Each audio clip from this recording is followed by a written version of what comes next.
Hi guys, to this video, nagluluto ako ng tuna or carbonara with tuna. Ayan guys, ayan ang aking niluluto for today's. Ayan, hindi ko na siya inyo pinakita guys. Actually, ang ingredients yan is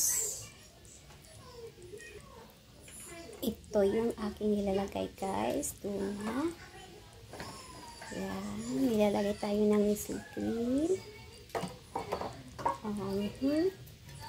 Ayan, ilas ka ibaba. Kahit anong ibab guys, nasa ito na yan. Ibab yung alas ka gamit ko.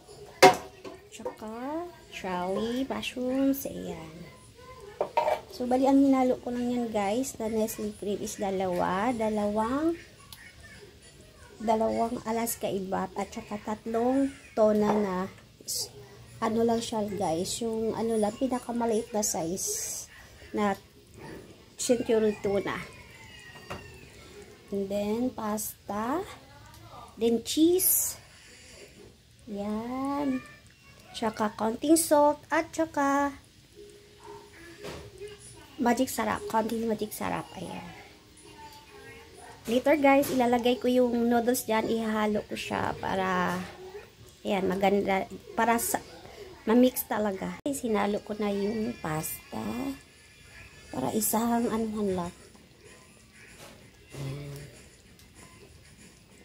Yan lang siya guys. Nahalo ko na maya. Papakita ko sa inyo yung finished product natin. Ayan na guys. Ang finished product natin ng carbonara.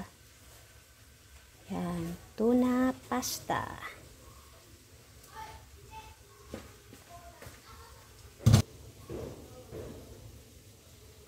Ito na yung finished product natin ng carbonara with tuna or tuna pasta.